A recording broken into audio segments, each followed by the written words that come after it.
तो बच्चों आज हम लोग रीड करेंगे कि लास्ट 10th की मैथ्स के चैप्टर नंबर 2 को, जिसका नाम है पॉलिनोमियल यानी के बहुपद। और बच्चों आज हम लोग बहुपद यानी कि पॉलिनोमियल से रिलेटेड सारे कॉन्सेप्ट को समझेंगे। ठीक है, यानी कि बच्चों आज हम लोग इस वीडियो में समझेंगे कि पॉलिनोमियल क्या होता है, बहुपद की घात क्या होती है, रैखिक बहुपद क्या होता है, द्विघाती बहुपद क्या होता है, त्रिघाती बहुपद क्या होता है, किसी बहुपद के शून्य कैसे निकालते हैं, बहुपद के शून्यकों का योगफल क्या होता है, गुणनफल क्या होता है, आलेखों से कैसे शून्यक निकालते हैं, और इसके बाद कोई भी बहुपद है उसके शून्यक कैसे निकालते हैं और इनकी जांच कैसे करते हैं। तो ये सारे के सारे इंपॉर्टेंट पॉइंट्स हैं, आज हम लोग बच्चों इस वीडियो में डिस्कस करेंगे।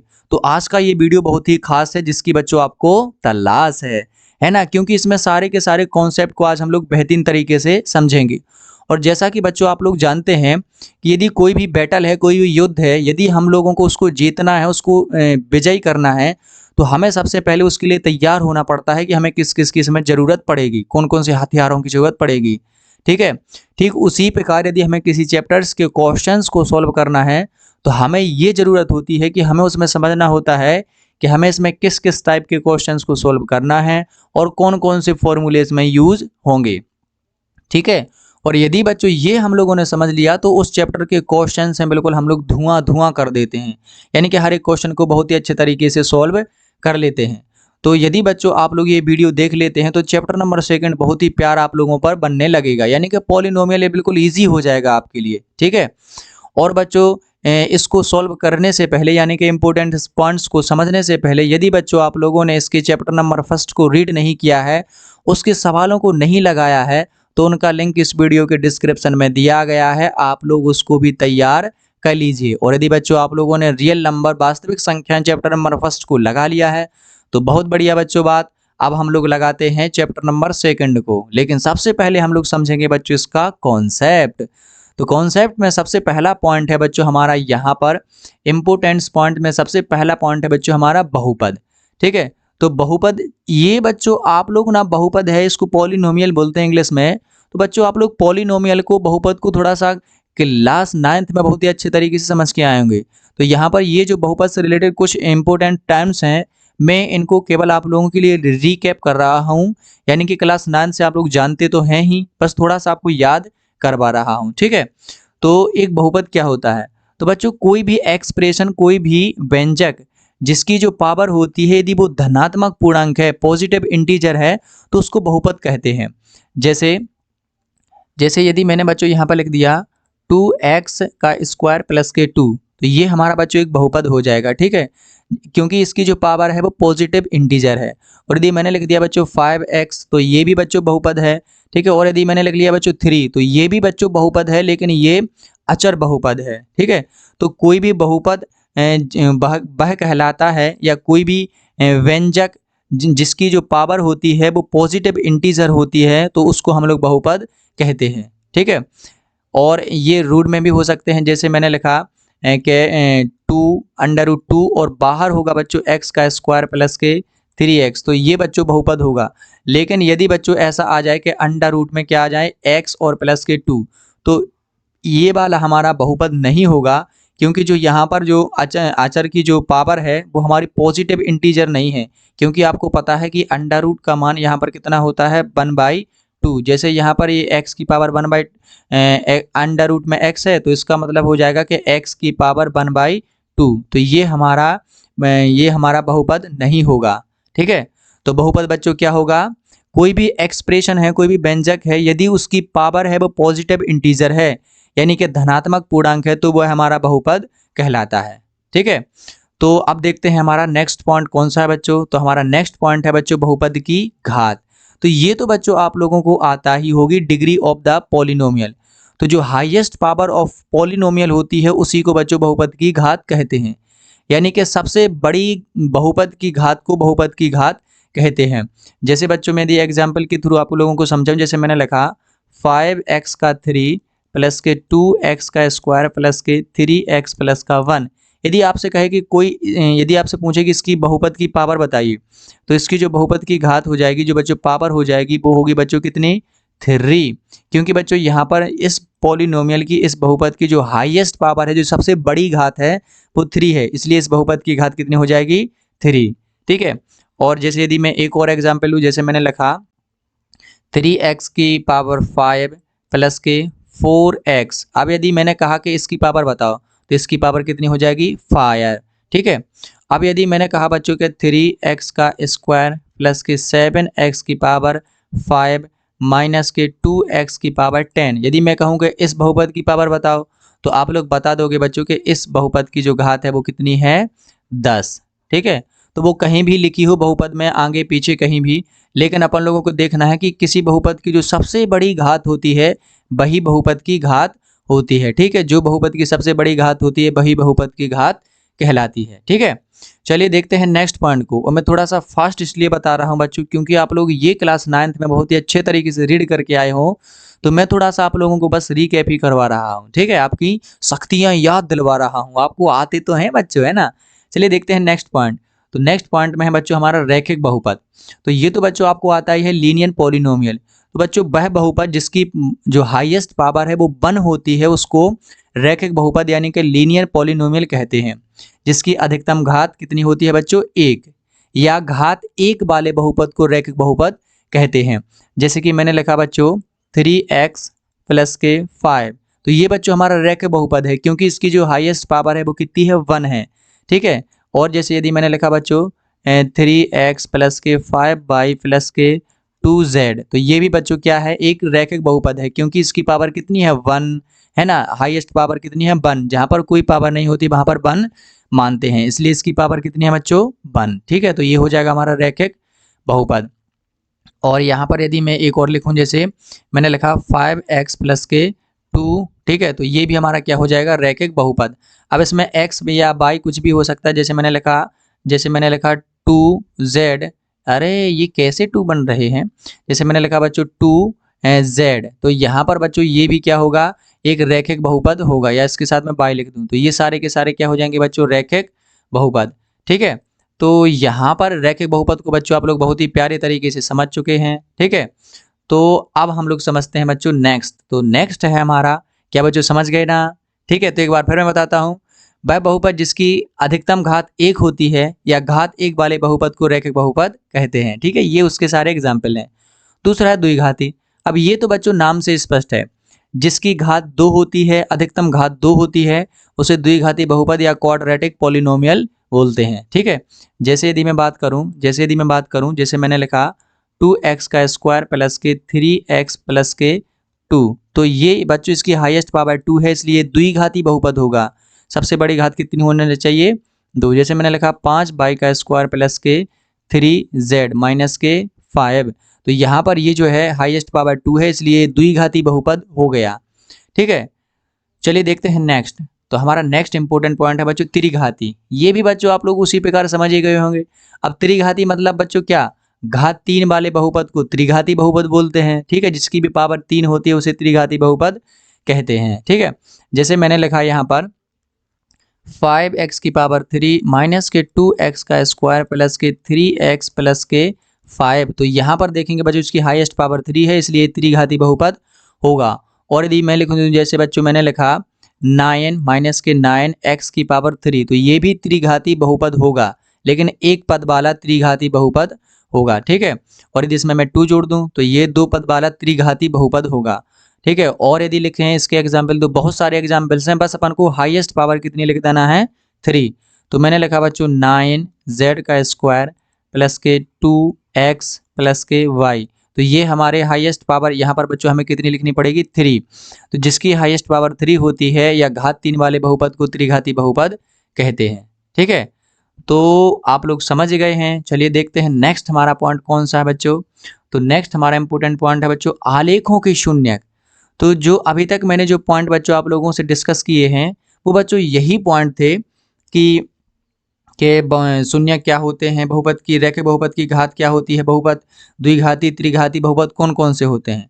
तो ये तो 9th की बात थी। अब बच्चों हम लोगों को 10th में थोड़ा सा लेवल अप करना है और इसमें देखना है हमें आलेखों की शून्यक, यानी कि आलेखों के शून्यक क्या होते हैं। तो ये आलेख क्या बला है? तो जैसे यदि बच्चों मैं एग्जाम्पल के लिए आप लोगों को समझाऊं, तो कोई एक आलेख ले लूँ मैं, तो मैंने लिया कोई एक आलेख, जैसे आलेख मतलब एक्स अक्ष पे दर्शाना हो वाई अक्ष पर। तो यदि बच्चों ये कोई एक्स अक्ष है अपनी, ये वाई अक्ष है, और यदि मैंने इस पर कोई एक ऐसा आलेख निकाल दिया, ऐसा मैंने एक क्या निकाल दिया, आलेख। और यहाँ पर एक और मैं आपके लिए ले लूँ, ठीक है, एक और आलेख मैं आपके लिए यहाँ पर बना लूँ, तो ये अपना एक्स अक्ष होगा और ये अपना वाई अक्ष, ठीक है। और यदि मैं इस पर भी एक और ऐसा ही अक्ष बना दूँ, ठीक है, तो एक और मैं आपके लिए बना लेता हूँ आलेख। तो ये हो गया आलेख, ये हमारा x है और ये हमारा क्या है, y। अब यदि मैंने इस पर ऐसा करके एक और बना दिया, ठीक है, तो अब यदि कोई पूछे कि यदि y बराबर के px में px के शून्य क्या है, वे पूछेंगे बच्चों इसमें px के शून्य क्या है, px के शून्य क्या है। तो यहाँ पर हमें देखना पड़ेगा बच्चों कि ये जो कर्व है, ये जो ग्राफ है, ये जो निकला हुआ है यहाँ से यहाँ तक, ये x अक्ष पर कितने पॉइंट पर टच कर रहा है, वही हमारे px के शून्यक होंगे। यानी कि कोई एक्सप्रेशन है y बराबर के px, यदि वो कह रहे हैं कि px के शून्य क्या है, तो हमें देखना है कि x अक्ष पर ये जो कर्व है वो कितने तरह से टच कर रहा है। तो यहाँ पर देखेंगे बच्चों आप लोग, ये यहाँ पर टच कर रहा है और यहाँ पर टच कर रहा है, यानी कि जो कर्व है वो दो जगह पर टच कर रहा है। तो हम लिख देंगे कि px के जो शून्यक हैं, px के शून्यक क्या बच्चों, px के शून्यक हैं वो कितने हो जाएंगे बच्चों, 2, ठीक है, क्योंकि ये दो जगह पर टच कर रहा है। और यदि इसकी बात करें बच्चों, इसमें भी यदि कोई पूछे कि px के शून्यक बताओ, तो इसमें px के शून्यक, अब आप लोग समझ ही गए होंगे कि px के शून्यक कैसे निकालते हैं। तो इसमें px के शून्यक कितने हो जाएंगे, x पर देखना कि कितनी बार टच कर रहा है, 1, ये तो y पर है, ये 2 और ये 3। तो यहाँ पर px के शून्य कितने हो जाएंगे बच्चों, 3। और यदि इसमें वो y के बोले कि p y के शून्य क्या है, तो p y के शून्य यदि वो बोले हमसे निकालने के लिए, तो अपन को देखना पड़ेगा कि ये y अक्ष पर कितनी जगह कट कर रहा है। तो p y का यहाँ पर कितना है बच्चों, 1, इसलिए p y के शून्य हो जाएंगे केवल क्या बच्चों, 1। यानी कि x पर बोलें तो x पर देखना है कि वो कर्व है कितनी जगह कट कर रहा है, और यदि y पर बोलें तो y पर देखना है कितनी जगह कट कर रहा है। इसी प्रकार इसको देखें, यदि px के शून्य निकालें तो ये 1, 2 और ये यहाँ पर भी 3, ठीक है। तो यहाँ पर px के जो शून्य हो जाएंगे वो 3, और यदि py की बात करें, py की यदि बात करें तो यहाँ पर केवल 1 ही है, तो py के शून्य हो जाएंगे 1। तो इस प्रकार से हम लोग आलेखों के शून्यक निकालते हैं, ठीक है बच्चों। तो अब आप लोग समझ ही गए होंगे बच्चों के हम आलेखों के शून्यक किस प्रकार से निकालते हैं। और यदि ये जितनी ज़्यादा बार जिस अक्ष पर टच करेगा और जिसके वो शून्यक पूछे तो वही हमारे आलेखों के शून्यक होते हैं, ठीक है बच्चों। तो आप लोग बेहतरीन तरीके से आलेखों की शून्यक समझ गए हैं। चलिए देखते हैं नेक्स्ट पॉइंट। तो यहाँ पर बच्चों हमारा नेक्स्ट पॉइंट है शून्यकों का योगफल तथा गुणनफल। ये बच्चों बहुत ही इंपॉर्टेंट है, इससे बहुत सारे क्वेश्चंस होंगे, very very very most important है बच्चों, बहुत ही मोस्ट इंपॉर्टेंट है, ठीक है। इससे बहुत सारे क्वेश्चन होंगे, वे भी इंपॉर्टेंट है लेकिन ये बच्चों बहुत ही इंपॉर्टेंट है, ठीक है। तो जैसे कि शून्यकों का योगफल, तो यदि मैं बच्चों कोई एक बहुपद ले लूँ, ठीक है, मैंने कोई बहुपद का एक फॉर्म ले लिया कि ये बहुपद है जिसके हमें शून्यक निकालना है। तो एक बहुपद मैंने ले लिया ax² प्लस के bx प्लस के c, ये मैंने क्या ले लिया बच्चों, बहुपद का एक रूप ले लिया, ठीक है। अब यदि वो हमसे पूछे शून्यकों का योगफल, तो यदि वो पूछे शून्यकों का योगफल तो हम लिखेंगे बच्चों शून्यकों का योग, ठीक है, या शून्यकों का योगफल। इसको बच्चों लिखते हैं हम लोग अल्फा प्लस बीटा से, किससे, अल्फा प्लस बीटा से, शून्यकों के योगफल को अल्फा प्लस बीटा से। तो ये होता है बच्चों माइनस के b बटे a, माइनस के b बटे a। तो यहाँ पर बच्चों आप लोग देखेंगे कि जो b है वो यहाँ पर है, तो b किसका गुणांक है बच्चों, गुणांक है वो किसका, x का, और यहाँ पर ये किसका गुणांक है, x² का, ठीक है। तो यहाँ पर जो माइनस b है वो किसका गुणांक है, x का, और ये है वो किसका गुणांक है, x² का। तो हम लोग इसको ऐसे भी लिख सकते हैं कि b है वो x का अचर पद है या x का गुणांक, क्या है बच्चों, x का गुणांक, ठीक है। और यहाँ पर a जो है वो है x² का गुणांक, ठीक है। तो हम लोगों ने देखा बच्चों शून्यकों का जो योगफल होता है अल्फा प्लस बीटा वो माइनस के b बटे a होता है, यानी कि x का गुणांक बटे x² का गुणांक। तो ये हमारा शून्यकों का योगफल होता है। यदि हम बात करें बच्चों शून्यकों के गुणनफल की, ठीक है, किसकी बात करें बच्चों हम लोग, शून्यकों के गुणनफल की। तो जो शून्यकों का जो गुणनफल होता है वो होता है अल्फा इंटू बीटा। तो ये होता है बच्चों क्या हमारा c बटे a। तो अब आप लोग समझ ही गए होंगे c क्या है। c हमारा a अचर पद है, इसमें कोई भी एक्स वाई नहीं है, इसलिए ये हमारा बच्चों अचर पद, ठीक है। और नीचे हमारा ये क्या है, एक्स स्क्वायर का गुणांक, एक्स स्क्वायर का गुणांक, ठीक है। तो ये हमारे बच्चों शून्यकों का योगफल होता है, शून्यकों का गुणनफल। तो आप लोग बच्चों इसको बहुत ही अच्छे तरीके से याद रखेंगे कि शून्यकों का योगफल होता है बच्चों क्या, अल्फा प्लस बीटा बराबर के माइनस के बी बटे ए, और शून्यकों का गुणनफल होता है बच्चों सी बटे ए, ठीक है। अब जैसे इसको यदि मैं एक एग्जाम्पल के थ्रू ही यदि आप लोगों को समझाऊं बच्चों, फिर हम लोग इसको प्रूफ भी करेंगे कि कैसे। जैसे मैंने यदि आप लोगों के बच्चों एक एग्जाम्पल के लिए एक बहुपद ले लिया, तो ये हमारा बहुपद है, जैसे मैंने ले लिया बच्चों 2x का स्क्वायर माइनस के 8x प्लस के 6। ये कोई बहुपद है, ये कोई पॉलिनोमियल है, ठीक है। ये द्विघाती बहुपद है, क्वाड्रेटिक इक्वेशन है। तो यदि मैं क्वाड्रेटिक पॉलिनोमियल है, तो यदि मैं कहूँ कि इसके शून्यकों का योगफल बताइए, तो शून्यकों का योगफल बच्चों अल्फा प्लस बीटा होता है। तो हम लिख देंगे अल्फा प्लस बीटा बराबर के, ये क्या होता है, माइनस के बी बटे ए। तो ये होगा माइनस के बी बटे ए। अब आप लोग देखेंगे बच्चों के ये हमारा ए का मान है, ये हमारा बी का मान है, और ये हमारा सी का मान है, ठीक है। तो यहाँ पर हमें लिखना है किसका, माइनस के बी बटे ए, शून्यकों का योगफल। तो बी का मान है माइनस के 8, अपन लोगों को चिन्ह सहित रखना है, बी का मान है माइनस के 8। तो ये हो जाएगा माइनस, ये तो पहले से है इस फॉर्मूले का, और ये हमारा माइनस के 8, तो ब्रैकेट में लिख लेंगे माइनस के 8, और बटे में लिख लेंगे ए का मान है कितना बच्चों 2, तो ये लिख लेंगे हम लोग 2, ठीक है। तो ये माइनस और माइनस प्लस हो जाएगा, ये हो जाएगा 8/2, और इससे ये कट जाएगा, तो ये यहाँ पर बचेगा हमारा 4, ठीक है। तो हमारा शून्यकों का योगफल कितना आ गया बच्चों 4। अब यदि हम लोग गुणनफल की बात करें, तो गुणनफल होता है बच्चों अल्फा इंटू बीटा। तो ये होता है बच्चों क्या हमारा सी बटे ए, ठीक है। अब सी बटे ए की यदि बात करें, तो बच्चों इसमें सी का मान कितना है 6, और ए का मान कितना है बच्चों 2। तो ये हो जाएगा 6/2, और इसको यदि हम लोग काट करके देखें, तो ये इससे कट जाएगा, तो ये यहाँ पर हो जाएंगे बच्चों हमारे कितने 3। तो हमने देखा कि जो शून्यकों का जो योगफल है वो आ गया हमारा 4, और शून्यकों का जो हमारा गुणनफल है वो आ गया हमारा कितना 3, ठीक है। तो इस प्रकार से हम लोग किसी बहुपद के शून्यक हैं वो निकाल लेते हैं। अब बच्चों हमें इसको और दूसरे तरीके से भी हम लोग किसी भी बहुपद के शून्यक हैं वो निकाल सकते हैं। तो आइए मैं आप लोगों को कुछ दूसरे प्रकार से उनको एक्सप्लेन करता हूं, जो कि बहुत ही इंपॉर्टेंट है आप लोगों के समझने के लिए। तो यहाँ पर बच्चों मैं आप लोगों को समझाऊं कि शून्यकों का जो योगफल होता है वो क्या होता है। तो शून्यकों को हम लोग किस प्रकार से निकालते हैं, आज हम लोग ये भी समझेंगे दूसरे प्रकार से। अभी हमने वो समझा, ठीक है। अब हम लोग दूसरे प्रकार से इनको निकाल के देखते हैं। जैसे मैं वही वाला बहुपद ले लूँ जो मैंने पहले लिया था, वो था बच्चों हमारा 2x का स्क्वायर माइनस के 8x प्लस के 6। अब यदि बच्चों हमें इसके बहुपद के शून्यक निकालने हैं, तो हम लोग इसके शून्यक निकालने के लिए दूसरी विधि का यूज करेंगे। जैसा कि आप लोग बच्चों, आप लोगों ने अभी यहाँ पर देखा कि यहाँ पर बच्चों हम लोगों ने किसके निकाले थे, यहाँ पर हम लोगों ने अभी इसी बहुपद के निकाले थे, लेकिन हम लोगों ने डायरेक्ट फॉर्मूला लगाया अल्फा प्लस बीटा और alpha minus alpha into beta. तो शून्यकों का योगफल और गुणनफल आ गया। अब हम बच्चों यहाँ पर इसको कुछ दूसरे तरीके से निकालेंगे, और फिर हम लोग देखेंगे इसको के ये सही निकाले हम लोगों के नहीं। तो चलिए देखते हैं इसको। तो इसके जो शून्यक निकालने के लिए बच्चों हम लोग क्या करते हैं, सबसे पहले जरा ध्यान से समझना बच्चों, स्टेप बाय स्टेप।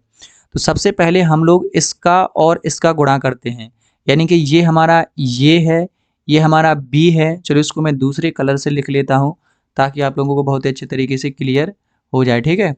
तो ये हमारा क्या है बच्चों, ये हमारा ए है, ये हमारा बी है, ये हमारा सी है, ठीक है। तो सबसे पहले हम लोग बच्चों ए और सी का गुणा करते हैं। किसका गुणा करते हैं, ए और सी का। तो हमें बच्चों ए और किसका गुणा करना है, सी का। तो हमें ए और सी का गुणा करना है। तो ए और सी का गुणा करने पर हमें कितने मिलेंगे बच्चों, 2 छक्के 12 या 6 दूनी 12। तो हमें कितने मिलेगा बच्चों 12, ठीक है। अब यदि हमें बच्चों 12 मिल गए तो हमारा ए और सी से काम हो गया।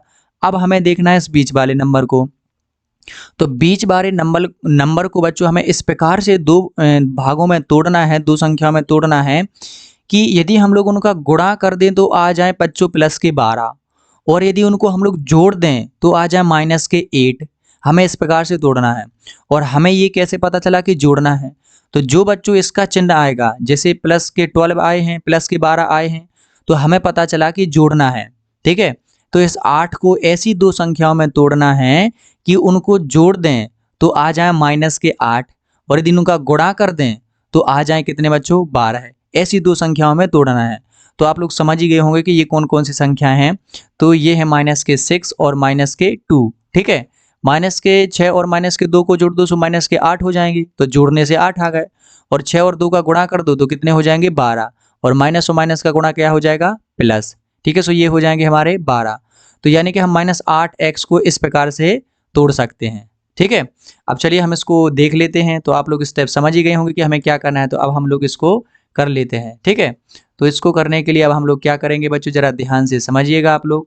तो यहाँ पर मैं 2x को ऐसा ही लिखा रहने दूंगा और 8x को ऐसा तोड़ लूंगा, माइनस के 6x और माइनस के 2x। सो माइनस के 6x और माइनस के 2x माइनस के 8x हो जाएंगे, और 6 और 2 का गुणा कर लो सो 12 हो जाएंगे। ठीक है, और ये प्लस के लिखे हुए हमारे 6। अब हम लोग दो दो के जोड़े बना लेंगे, दो दो के क्या बना लेंगे, ब्रैकेट बना लेंगे। तो ये हो जाएगा 2x का स्क्वायर माइनस के 6x, पहला ब्रैकेट, और ये बना लेंगे माइनस, और अंदर यहाँ पर बच्चों हम लोग हमेशा प्लस लिखेंगे, और ये वाला सेम टू सेम यहाँ पर लिख देंगे। तो माइनस के 2x और प्लस के 6। ठीक है, यदि यहाँ पर बच्चों हमारा प्लस होगा और यहाँ पर प्लस होगा तो हम डायरेक्ट प्लस ही लिख लेंगे, लेकिन यहाँ पर बच्चों हमें प्लस लिखना जरूरी होता है ताकि हमारी अच्छी तरीके से व्यवस्था बन जाए। ठीक है, तो जैसे हम लोगों यहाँ से अब हम लोग लेंगे कॉमन, तो यहाँ पर है 2x का स्क्वायर, यहाँ पर है 6x। तो यदि 6 के गुणा करेंगे तो 2 गुणे 6 हो जाए, 2 गुणे 3 हो जाएंगे। तो इसमें 2 है और इसमें भी क्या है, 2, और x है और x है। तो यहाँ से हम लोग कॉमन ले लेंगे 2x। तो यहाँ पर बचेगा केवल x, और यहाँ पर बचेंगे माइनस के कितने बच्चों, 3। ठीक है, तो यहाँ से हमने इन दोनों में से 2x कॉमन ले लिए तो x माइनस के 3 बचे। अब यहाँ से हम लोग कॉमन लेंगे, तो यहाँ से हम लोग कॉमन ले लेंगे बच्चों माइनस के 2। क्या ले लेंगे बच्चों, माइनस के 2।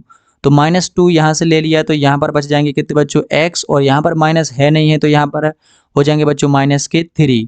ठीक है, क्यों, क्योंकि देखो यदि हम लोग माइनस का इसमें गुणा करेंगे तो माइनस का x में गुणा होगा तो माइनस के 2x हो जाएंगे, और -2 का गुणा इस 3 में होगा माइनस के, तो माइनस और माइनस हो जाएंगे प्लस, तो माइनस और माइनस हो जाएंगे प्लस, और 3 दूनी 6, तो ये हमारा ज्यों का त्यों आ जाएगा। अब ये देखिए ये दोनों के दोनों हैं एक जैसे हैं, यानी कि हम लोगों ने सही किया है। ये वाले ब्रैकेट में और ये वाले ब्रैकेट में हमेशा एक से बनते हैं। तो ये हो जाएंगे बच्चों x माइनस के 3। इन दोनों में से हम लोग एक को लिख लेंगे और फिर इसको लिख लेंगे 2x माइनस के 2। तो ये तो बच्चों आप लोगों को बहुत ही अच्छे तरीके से आते हैं। मैं थोड़ा सा डिटेल में एक्सप्लेन कर रहा हूँ कि यदि कोई न्यू स्टूडेंट होगा जिसने 9th में अच्छे से रीड नहीं किया है तो उसको बहुत ही अच्छे तरीके से समझ में आ जाए। ठीक है, अब यहाँ पर देखिए बच्चों, ये हमारे शून्यक आ गए हैं। ठीक है, ये हमारे बहुपद के गुणनखंड या फैक्टर या शून्यक आ गए हैं। अब हम इनसे यदि शून्यक निकालें तो यदि बच्चों मैंने लिख दिया कि x माइनस के 3 बराबर के 0। ठीक है, तो ये माइनस का है और बराबर की साइड में जाएगा तो किसका हो जाएगा, प्लस का, यानी कि एक हमारा शून्यक आ गया x बराबर के 3। ठीक है, यदि मान लो को ये अल्फा का मान है। अब यदि मैं निकालूं इससे, तो यदि मैंने लिख दिया, यदि मैं करूं कि 2x और ये हो जाएगा माइनस के 2 बराबर के क्या है, 0, तो ये हो जाएगा 2x बराबर के प्लस के हो जाएंगे 2, ये बराबर की साइड गए तो, और x बराबर हो जाएगा 2/2, तो x बराबर हो जाएगा 1। तो ये हमारा आ गया दूसरा शून्यक। ठीक है, ये मान लो बीटा का मान है। अब यहाँ पर बच्चों अब हम लोग उसको चेक करते हैं। हमने लिखा था अल्फा प्लस बीटा, तो हम लोगों का आ गया था शून्यकों का गुणनफल। तो जैसे हम लोगों का है अल्फा प्लस के बीटा, ये होता है बच्चों शून्यकों का योगफल माइनस के b/a। तो हमने देखा था इसका पहले आया था 4। अब यदि हम इसका ही यूज करें, केवल इसका ही यूज करें, तो अल्फा प्लस बीटा यानी कि अल्फा का मान 3 है और बीटा का मान 4 है, सो 3 प्लस के 1 बराबर आ जाएंगे कितने बच्चों, 4। तो हमने देखा कि शून्यकों के योगफल हमने जो निकाले थे वो सही हैं। ठीक है, और यदि हम लोग गुणनफल की बात करें तो ये था हमारा अल्फा इंटू बीटा बराबर के c/a। तो इसका बच्चों हम लोगों ने देखा था पीछे 3 आया था। अब यदि हम इसमें अल्फा इंटू बीटा के मान रखें तो अल्फा का मान है 3 इंटू बीटा का मान है 1, तो 3 एकम 3। तो ये हमारे देखिए अल्फा इंटू बीटा हम लोग ऐसे भी निकाल सकते हैं, और इनका मान रख के हम लोग इससे डायरेक्ट भी हम लोग निकाल सकते हैं। तो ये दो मेथड हैं जिससे हम लोग अल्फा और बीटा यानी कि बहुपद के शून्यकों को निकाल सकते हैं। ठीक है बच्चों, तो बहुत ही मज़ेदार तरीके से हम लोगों ने इसको समझा। तो बच्चों अब हम लोग समझते हैं बहुपदों के भाग, यानी कि कोई भी बहुपद है हम लोग उसका भाग है वो किस प्रकार से करते हैं। तो हम लोग क्या समझे कि बच्चों बहुपदों के भाग है ना, एक बहुपद से दूसरे बहुपद में भाग किस प्रकार से देते हैं। जैसे मैंने बच्चे एक क्वेश्चन दे दिया कि x का भाग है बच्चों, आप लोग दे के बताओ मुझे x का स्क्वायर प्लस के 3x में, यानी कि इस x का भाग है इसमें दे करके बताओ। तो ये तो नॉर्मल सी बात है बच्चों, हम लोग क्लास 9th में सीख करके आए, हम लोग तुरंत भाग दे देंगे। देखिए किस प्रकार से देखिए देंगे। तो यहाँ पर मैंने लिखा बच्चों x और भाग देना है हमें x का स्क्वायर प्लस के 3x में। ठीक है, तो इसमें भाग देना है। तो अब बच्चों यहाँ पर देखिए, यहाँ पर है x और यहाँ पर है x का स्क्वायर, तो इसमें पहले वाले को और पहले वाले को देखेंगे तो ये x है और ये x स्क्वायर है, तो इस x को इसके जैसा बनाना है। तो इस x में यदि हम x का गुणा कर देंगे तो x स्क्वायर हो जाएगा, तो उसको लिखेंगे यहाँ पर। अब x का गुणा x में करेंगे तो क्या हो जाएगा, x का स्क्वायर। अब यहाँ पर बच्चों एक ही टर्म था तो इसको माइनस कर लेंगे, यहाँ पर चिन्ह बदलते हैं, यदि प्लस का है तो माइनस का हो जाता है और यदि माइनस का है तो प्लस का हो जाता है, इसलिए ये हमारे कट जाएंगे। ठीक है, अब ले लेंगे अंक हम बच्चों 3x के। ठीक है, अब यहाँ पर देखिए ये 3x है और यहाँ पर x है, तो यदि बच्चों मैं यहाँ पर 3 ले लूँ तो 3 का इंटू मैं x में करूँगा तो कितना आ जाएगा 3x, और ये फिर कर लूँगा मैं माइनस, तो माइनस होकर शेषफल क्या बचेगा 0।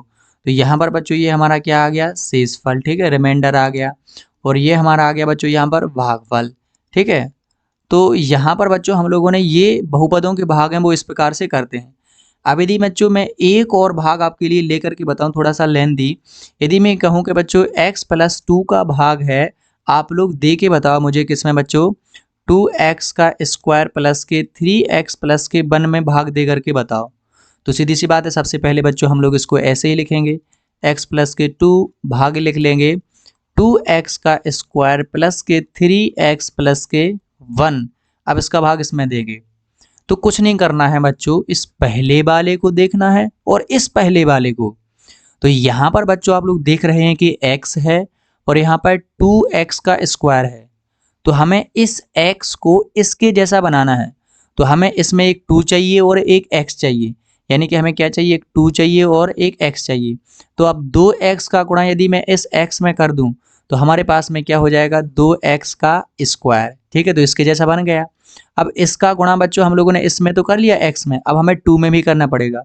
सो 2 का गुणा बच्चों हम 2 में करेंगे, सो 2 2 जा कितने हो जाएंगे बच्चों 4, और प्लस का चिन्ह है तो प्लस का, 2 दूनी कितने हो जाएंगे बच्चों 4, तो ये हो जाएंगे बच्चों 4x। ठीक है, अब यहाँ पर लाइन खींचेगा, चिन्ह बदल देंगे, ये माइनस का और ये भी माइनस का, क्योंकि चिन्ह इस प्रकार से बदलते हैं कि यदि ये माइनस के हैं तो प्लस के हो जाते हैं, और यदि ये प्लस के हैं ऊपर वाले तो नीचे किसके हो जाते हैं माइनस के। अब यहाँ पर आप लोग देखेंगे कि ये प्लस का और ये माइनस का हो गया, तो ये तो हमारा कट जाएगा। अब यहाँ पर माइनस के 4x हैं, ऊपर प्लस के 3x हैं, तो ये घट जाएंगे, और 4x में से ये हमारे 3x चले जाएंगे तो माइनस के x बचेगा, क्योंकि माइनस के बड़े हैं तो 4 में से 3 चले जाएंगे तो x बचेगा। अब हम अंक लिख लेंगे किसके, हम अंक लिख लेंगे किसके बच्चों प्लस के 1 के। ठीक है, अब यहाँ पर देखिए, यहाँ पर है माइनस का x और यहाँ पर है बच्चों x, तो मैं ले लूँगा यहाँ पर बच्चों माइनस का 1। ठीक है, माइनस का 1 का गुणा इसमें कर दूंगा तो क्या हो जाएंगे माइनस के x, और इस माइनस 1 का गुणा मैं कर दूंगा माइनस की प्लस की किसमें 2 में, सो माइनस के हो जाएंगे बच्चों ये हमारे 2 एकम 2। अब यहाँ पर इनके चिन्ह बदल लेंगे तो ये हो जाएंगे बच्चों प्लस प्लस, क्योंकि मैंने पहले ही बताया था कि यदि ये माइनस के हैं तो प्लस के हो जाएंगे, प्लस के हैं तो माइनस के। अब यहाँ पर देखिए नीचे का x प्लस का, ऊपर का x माइनस का, तो ये कट जाएंगे। ठीक है, अब यहाँ पर देखिए ये प्लस के 2 हैं और ये प्लस के 2 और ये भी प्लस का 1, तो 2 और 1 कितने हो जाएंगे बच्चों 3। तो ये बच्चों आ जाएगा हमारा क्या शेषफल, और ये आ जाएगा बच्चों हमारा क्या भागफल। तो आप लोग समझ ही गए होंगे बच्चों कि अब हम लोग इस बहुपदों के भाग हैं वो किस प्रकार से करते हैं। तो यहाँ पर बच्चों मैंने हर एक कॉन्सेप्ट को समझा दिया है। अब मिलते हैं बच्चों हम लोग डायरेक्ट इस चैप्टर के सवालों में। तो अब बच्चों यदि आप लोग यहाँ तक बने हुए हैं और हर एक कॉन्सेप्ट को बहुत ही अच्छे तरीके से आप लोगों ने समझ लिया है, ठीक है, तो आप लोगों पर जो क्वेश्चंस हैं अब वो बहुत ही खटाखट बनेंगे और बहुत ही मज़ेदार तरीके से आप लोग इन सवालों को सॉल्व कर पाओगे। ठीक है, तो और मैं मिलता हूँ बच्चों आप लोगों को नेक्स्ट वीडियो में जल्दी ही इस चैप्टर के सवालों के साथ। तो बने रहिए हमारे साथ, और बच्चों अपने फ्रेंड्स के साथ में इस वीडियो को शेयर जरूर कर दीजिए ताकि वो भी आपकी तरह पढ़ लें। ठीक है, और पढ़ते रहिए बच्चों हमेशा की तरह, और हमेशा की तरह खुश रहिए।